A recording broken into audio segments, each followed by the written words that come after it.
آپ کو اسلام آباد لیے چلتے ہیں۔ وزیر اعظم شہباز شریف تقریب سے خطاب کر رہے ہیں۔ یہ یوتھ پروگرام لانچ کر کے تو میں سمجھتا ہوں کہ بہت بڑی پاکستانی قوم کی خدمت کا دوبارہ آغاز کیا ہے، کیونکہ جس طرح بتایا گیا کہ ہماری جو آبادی ہے اس کا ایک بہت بڑا حصہ نوجوان نسل پر مشتمل ہے۔ یہ حقیقت ہے کہ یہ پاکستان مسلم لیگ نون کا ہی دور تھا جب اس ملک کے اندر نوجوان نسل کے لیے، ہمارے بچوں اور بچیوں کے لیے بہت ہی شاندار پروگرام ترتیب دیے گئے میاں محمد نواز شریف صاحب کی سربراہی میں، اور بڑی کامیابی سے ان پروگرامز کی تکمیل کی گئی۔ اس میں ایک پروگرام تھا جس کا نام پنجاب ایجوکیشن انڈاؤمنٹ فنڈ تھا، اور اس پروگرام کی شاندار بات یہ تھی کہ صرف 7-8 سالوں میں تقریباً 20 ارب روپے کے تعلیمی وظائف صرف پنجاب کے بچوں اور بچیوں کو نہیں بلکہ پورے پاکستان کے بچوں اور بچیوں کو جو ہائی اچیورز تھے لیکن ان کی جو فائنینشیل بیک گراؤنڈ جو تھی وہ اس بات کی متحمل نہیں ہو سکتی تھی کہ وہ تعلیم کو جاری رکھ سکیں۔ ہزاروں بچے اور بچیاں ایسی تھیں جن کے ماں باپ اس دنیا میں نہیں تھے، وہ اس دنیا سے رخصت ہو گئے تھے، ان کے سروں پر کوئی دست شفقت دینے والا نہیں تھا۔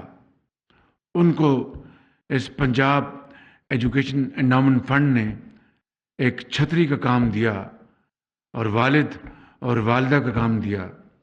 اسی طریقے سے پنجاب سکلز ڈیولپمنٹ پروگرام تھا جس نے ہزاروں بچوں اور بچیوں کو یعنی تکنیکی تعلیم دی، چاہے وہ ہوٹلیرنگ تھی، چاہے وہ اپنا کڑھائی کی وہ کام تھا، چاہے وہ ایک آرٹسٹ تھے، چاہے وہ موٹر میکینک تھے، اور یہ پروگرام اس نے بہت سے لاکھوں ہزاروں گھرانوں کو انہوں نے امپاور کیا۔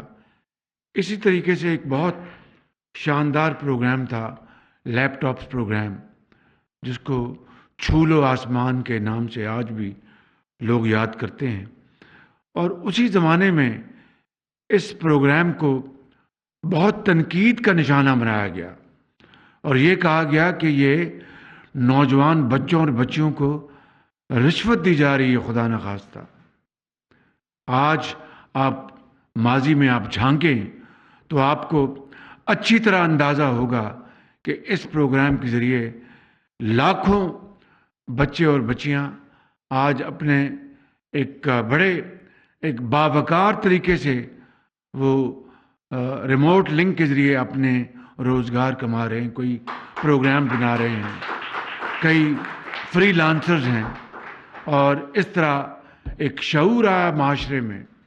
تو میں نے اس وقت کہا تھا کہ میں ان کو لیپ ٹاپس نہ دوں تو کیا ان کے ہاتھوں میں کلاشنکوف دوں ان کو، جس کے اوپر بہت شور مچایا گیا۔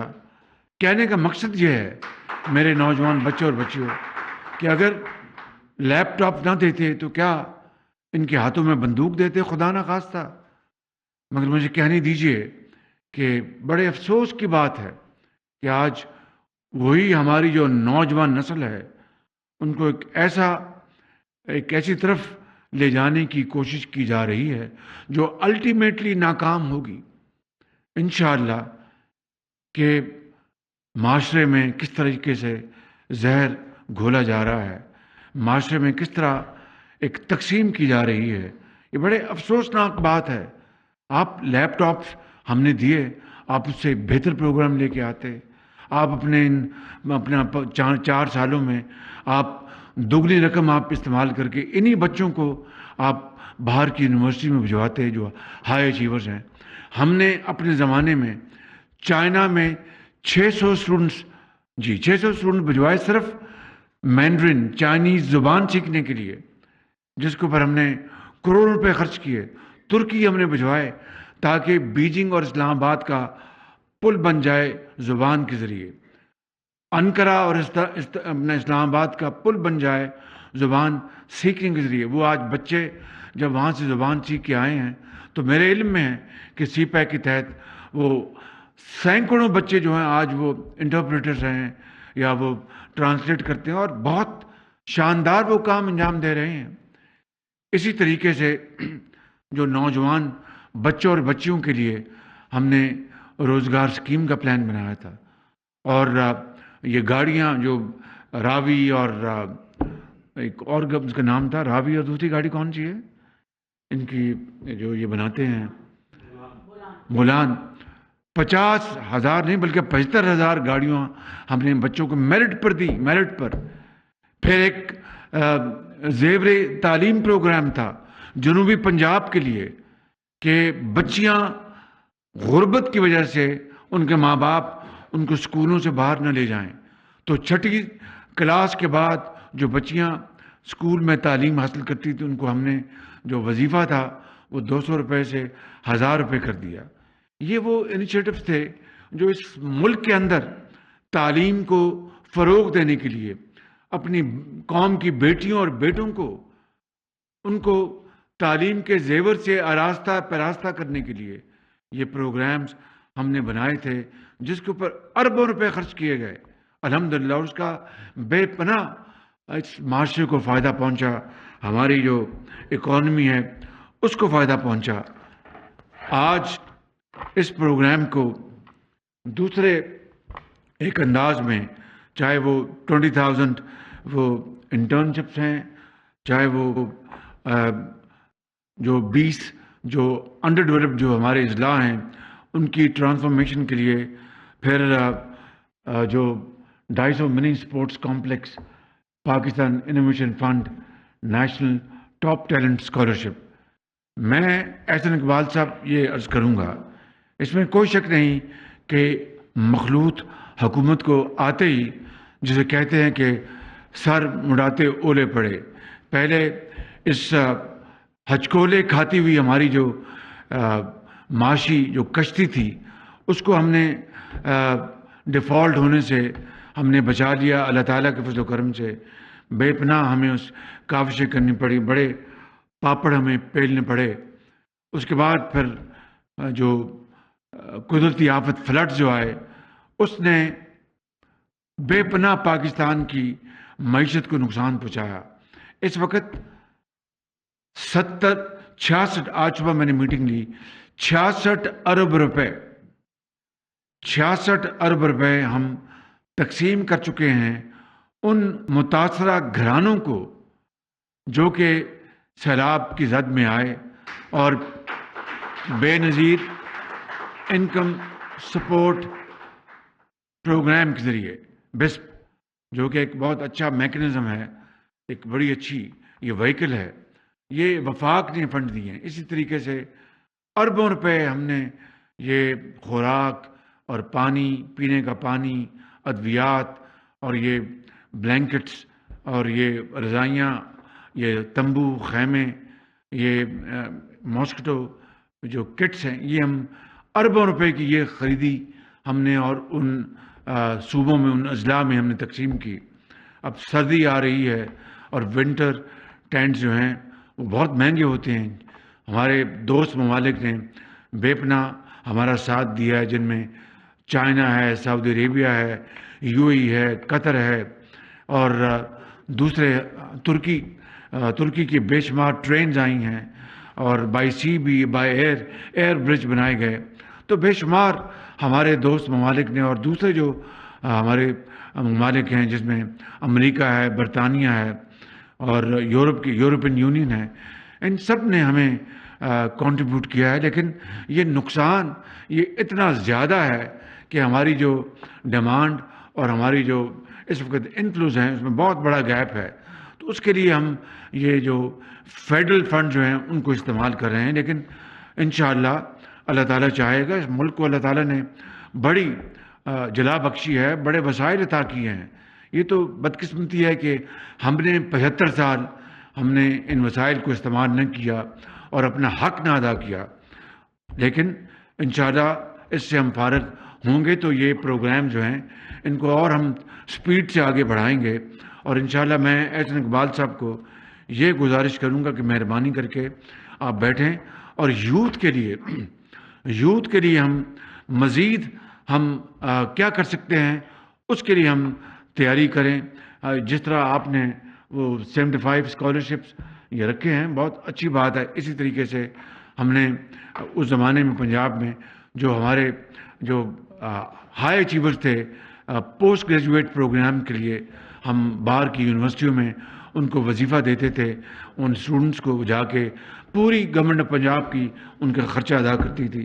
اسی لیول پر اسی طریقے سے آپ اس پروگرام کو اس کو بڑھائیں، کیونکہ یہ بہت اچھے پروگرام ہیں. But it is just drop in the ocean. I must say it is just drop in the ocean. اس کو ہمیں آگے بڑھانا ہوگا کیونکہ اسی میں ہماری بقا ہے، اسی میں پاکستان کی ترقی کا راز پنہاں ہے. تو میں آپ کو اس کے اوپر بہت مبارکباد پیش کرنا چاہتا ہوں اور آپ کو یہ گزارش کروں گا کہ آپ میرے ساتھ بیٹھیں اور اس پروگرام کو ہم کتنی سپیڈ سے آگے بڑھا سکتے ہیں اور پورے پاکستان میں اس کو ہم کس طرح پھیلا سکتے ہیں وہ ہم ٹولز اختیار کریں. اس کے لیے فنڈنگ کے لیے اب نئے فائنانس منسٹر آ گئے ہیں تو ان کو بھی ہم نصیحت دیں گے کہ اپنی وہ جیب کو ذرا تھوڑا سا اس میں وسعت دیں اور پیسے نکالیں تاکہ یوتھ کے اوپر ہم خرچ کریں. اور اینڈ از ناٹ ٹو، کتنے افسوس کی بات ہے کہ وہ لفظ بھی میں منہ پہ لاؤں تو شرم آتی ہے کہ جناب ہم لیپ ٹاپس کے ذریعے یوتھ کو ہم رشوت دے رہے ہیں. کتنے افسوس کی بات ہے، کتنے دکھ کی بات ہے. آپ نے اپنے صوبوں میں کیا کیا؟ یوتھ کو آپ نے کس طرح آپ نے امپاور کیا؟ مجھے بتا دیں آپ. پر کتنوں کو آپ نے وظائف دیے کہ وہ دنیا کی یونیورسٹیوں میں اعلیٰ تعلیم حاصل کریں؟ کتنوں کو آپ نے یتیموں اور بچوں کے لیے آپ نے جو دانش اسکول بنائے جہاں پر ان کے دانش اسکول میں وہ بچے ہیں نہ جن کے والد بھی اس دنیا سے کوچ کر گئے، والدہ بھی اس دنیا میں کوچ کر گئیں. دانش اسکول ان کے لیے ایک چھتری ہے، ان کے والد اور والدہ کی چھتری ہے ان کے لیے، جو کہ اس دنیا میں نہیں موجود. مجھے یاد اچھی طرح ایک بچی جس کا نام عائشہ تھا، شاید وہ رحیم یار خان کی یا شاید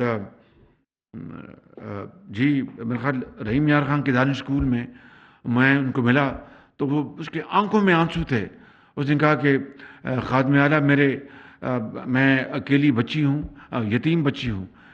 پہلے میرے والد اس دنیا سے چلے گئے، میری والدہ تھیں تو میں نے کہا چلو والدہ کا سہارا ہے.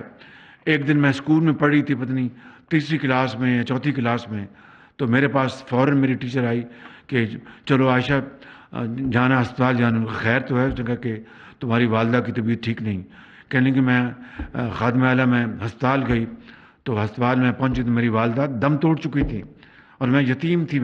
میرا کوئی اور سہارا نہیں تھا. زندگی کے اندھے تھپیڑوں کے حوالے مجھے اس نظام نے کر دیا تھا. آج اس دانش اسکول میں، اور میں اپنی والدہ کو اور والد کو کہا کرتی تھی کہ میں جب بڑی ہوں گی تو میں ڈاکٹر بنوں گی. تو آج میں جب اس ڈومیٹری میں جو بڑی شاندار ڈومیٹریز بنائی ہم نے وہاں پر، جب میں رات کو بستر پہ لیٹتی ہوں تو میں اپنی خیالوں میں اپنے والد اور والدہ سے بات کرتی ہوں اور ان کو کہتی ہوں کہ فکر نہ کرنا، میں ڈاکٹر بنوں گی. تو یہ ہے طریقہ زندگی بسر کرنے کا، یہ ہے قوموں کو تیار کرنے کا اور قوم کو بنانے کا. اور کوئی طریقہ نہیں ہے، نہ گالی، نہ گلوچ، نہ بندوق، نہ نالی. صرف اور صرف تعلیم کا زیور، اعلیٰ جو ویلیوز ہیں ان کو پروموٹ کرنا اور تحمل اور برداشت کو پروموٹ کرنا، نہ کہ دن رات چور اور ڈاکو کا لوگوں کو سرٹیفکیٹ دینا. میں یہاں پر سیاسی بات نہیں کرنا چاہتا، وہ سیاسی پلیٹ فارم پہ کروں گا. بس یہ کہنا چاہتا ہوں کہ جنہوں نے ہم پہ الزامات لگائے، ہمیں عدالتوں میں گھسیٹا، بیٹیوں کو، بہنوں کو اور ماؤں کو. یہ کہاں کا انصاف تھا کہ بغیر کسی اپنا ثبوت کے آپ اب احسن اقبال کو دیکھیں، انہوں نے بنائی یونیورسٹی اپنی وہاں پہ، یا اسپورٹس کمپلیکس بنایا، ان کو جیل بھجوا دیا، اور ان کو اعلیٰ عدالت نے ان کو اب ایک باقاعدہ اپنا ان کو سرٹیفکیٹ دیا ہے الحمدللہ ایمانداری کا، اور ہمیں سب اس کے اوپر فخر ہے. بالکل میں اپنی ذات کی بات نہیں کرتا. نیشنل جو کرائم ایجنسی ہے برطانیہ کی، اس سے زیادہ ایک دنیا کا یعنی نامور اور جس کی ریپوٹیشن ادارہ کون ہوگا. ان کو سارے کاغذات بھجوائے، سارے کاغذات، منی لانڈرنگ، نہ جانے کیا کیا. مجھے افسوس آتا ہے کہ مجھے یہ وقت میں اپنا خرچ کر رہا ہوں بتانے کے لیے. اس ایجنسی کو بھجوایا جو دنیا میں جس کا نام ہے. 2 سال انہوں نے انکوائری کی، کیا ملا؟ مگر آپ نے چور ڈاکو کا سرٹیفکیٹ دن رات آپ بانٹتے رہے. خدا را اس قوم پر رحم کریں، اس قوم کے حال پر رحم کریں. آئیں یہ پروگرامز قوم کو ہم اس سے متعارف کروائیں. لاکھوں کروڑوں بچوں اور بچیوں کو یہ پروگرامز دیں، ان کے ہاتھ میں لیپ ٹاپ دیں، ان کے ہاتھوں میں آپ اعلیٰ کتابیں دیں، ان کے ہاتھوں میں ماڈرن ٹیکنالوجی دیں، ان کو آئی ٹی اسکالرز بنائیں، ان کو ڈپلومہ سرٹیفکیٹ دیں. ہزاروں نہیں، لاکھوں نہیں، کروڑوں بچوں اور بچیوں کو. پھر یہ قوم انشاءاللہ آگے ترقی کرے گی. اگر آپ یہ کام کرتے تو میں آپ کی ستائش کرتا، آپ کو شاباش دیتا. آپ نے اس قوم کا حشر نشر کر دیا ہے. اس قوم کے اندر اتنی تقسیم کر دی ہے کہ جس کا حد و حساب نہیں. قومیں اس طرح نہیں بنتی. میں ہاتھ نہیں ملانا چاہتا، 4 سال تو ہاتھ نہیں ملایا، اب آپ کہتے ہیں ہم سے آ کے بات کریں. یہ دھوگلا پن یہ کب تک چلے گا یہ؟ لیکن فار دا نیشنل انٹرسٹ ہم اس کے لیے تیار ہوں گے. میں یہاں پر کوئی تفصیل میں نہیں جا رہا، لیکن میں یہ کہہ رہا ہوں کہ جو قومی جو انٹرسٹ ہے، نیشنل انٹرسٹ ہے، اس کو ہم نے سامنے رکھنا ہے. اس کے لیے میں ہر قربانی دینے کے لیے تیار ہوں. میں نے جس طرح، اور نواز شریف نے جس طرح، اور مخلوط حکومت کے تمام زعماء نے اپنا کیپٹل، جو پولیٹیکل کیپٹل جھونک دیا پاکستان کو ڈیفالٹ سے بچانے کے لیے، ریاست کو بچانے کے لیے. سیاست کو میں ایک دفعہ نہیں، کروڑ مرتبہ پاکستان کی عظمت کے لیے قربان کرنے کے لیے تیار ہوں. لیکن یہ کوئی طریقہ نہیں کہ آپ میں ہوں تو سب کچھ ہے، میں نہیں تو کچھ نہیں. اس طرح قومیں نہیں بنتی، اس طرح ملک نہیں بنتے، اس طرح نظام نہیں چلتا. میری اتنی گزارش ہے کہ آج جو چیلنجز ہیں اس کا ہم سامنا کریں. آج سب سے بڑا چیلنج جو ہے ہماری یوتھ کا ہے، ہماری نوجوان نسل کا ہے. یہ چیلنج بھی ہے اور اس میں اپرچونٹی بھی ہے. وہ چینی کہاوت ہے، there is always an opportunity in every challenge. تو اس چیلنج کو ہم کشادہ دلی سے بڑے دل کے ساتھ قبول کریں. اس کے لیے انشاءاللہ جو وسائل ہیں، میرا یہ ایمان ہے. میں نے ابھی چند دن پہلے میں گیا تھا یہاں پہ قزاقستان، تو وہاں پر ازبکستان کے جو صدر ہیں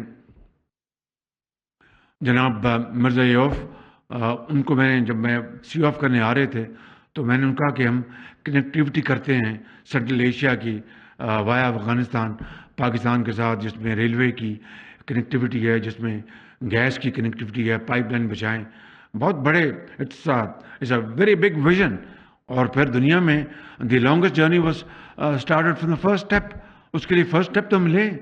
باتیں ہم نے کی، وقت ضائع کیا، لیکچر دیے، بھاشن دیے، عمل ہمارا دامن عمل سے خالی ہے بالکل. تو ان کو میں نے یہ کہا، میں نے کہا یہ ہم کریں، مل کے کریں، انشاءاللہ اللہ تعالیٰ وسائل پیدا کرے گا. تو ان کو میں نے کہا کہ بہت عرصے پہلے جب میں غریب الوطنی میں تھا تو ایک دن میں بیٹھا ہوا تھا. میں شعر کی آمد تو مجھے نہیں ہوتی، البتہ اقبال کے شعر جو ہیں اس سے میں بڑا اس کا بہت یقین رکھتا ہوں، بڑا دل دادا ہوں. تو میں نے ایک دفعہ میں نے کہا کہ پاکستان کے اندر وسائل کس طرح پیدا ہوں گے. تو میں نے کہا کہ مجھے ایک دم وہاں پہ خیال آیا کہ resources always follow commitment, dedication and vision, and it is not the other way around. اور اس کا میں نے ترجمہ جب میں ایک دفعہ 2009-10 میں دبئی گیا تو اس کا میں نے وہاں ان کو بتایا. میں نے کہا یہ رمل ہے ریت، آپ نے ایک سوچ، ویژن، ڈیڈیکیشن آپ نے کی، یہ رمل سونا بن گیا. تو میں نے کہا یہ ہے کہ resources always follow vision, commitment and hard work, honesty, purpose, and it is not the other way around.